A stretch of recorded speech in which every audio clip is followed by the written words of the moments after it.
Hello and welcome to Aberone's Armorial. Today we're going to be doing more on our series about cadency and marshalling, and we're going to be discussing Marks of Bastardy, or as my pithy title says, the achievements from the other side of the blanket.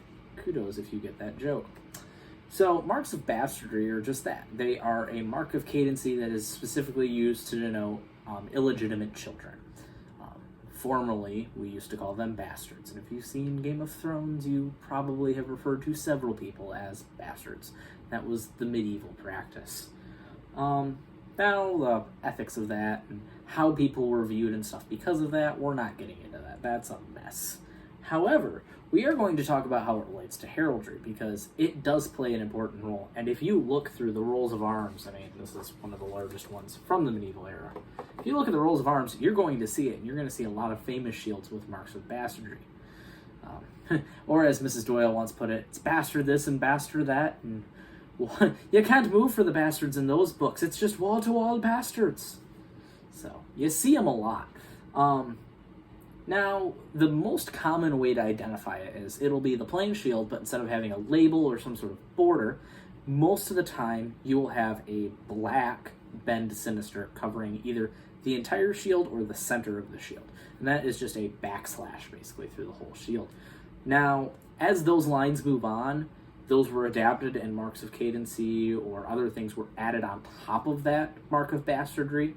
And that's a really complicated subject, and it was really a case-by-case, herald-to-herald. Whoever was drawing or whoever was granting the arms would do it differently. There is no real set of marks of cadency for bastards, and a lot of times nowadays, that's just really ignored, because we just treat it as an extra child, so it's just added into the modern system. There is still, of course, providence for it. If you look at the English College of Arms, they will still occasionally use a mark of bastardry. In Scotland, they use the Border Company, which is a blue and silver border around the arms, and that's actually displayed in the thumbnail of the video, where you have the armiger, and he's got a blanket, and he's got two sons dancing on top of the blanket with a label and a border, and then he's got his achievement from the other side of the blanket on the bottom with his arms with a mark of bastardy and a border on it. So, much like marks of cadency, traditionally for marks of bastardy, they're black, but like modern marks of cadency really just depends on what the makeup of the shield is to try and make it different. So a lot of times you'll see them in red, blue, a metal. It doesn't really matter, just so long as it is very apparent and it balances out. Kind of why I like the idea of using a border for it, because then it doesn't actually change the arms that much. It's just an additive. Now, depending on the era, sometimes that mark of bastardry was passed down the lines, because even though that person was a bastard, they still had arms.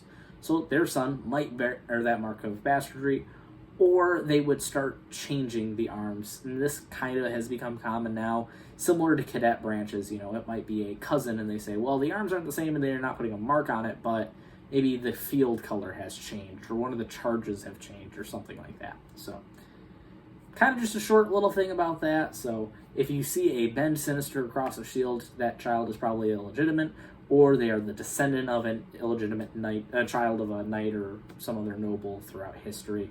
Again, something not very commonly seen today, but still a cool tidbit. And if you see it in books, it'll make perfect sense as why, oh, that's so-and-so's shield, but they don't have the same last name or something like that. There might be some difference there. So, thank you for coming. Remember to like and subscribe, and if you have any questions, as always, you can comment. Thank you so much.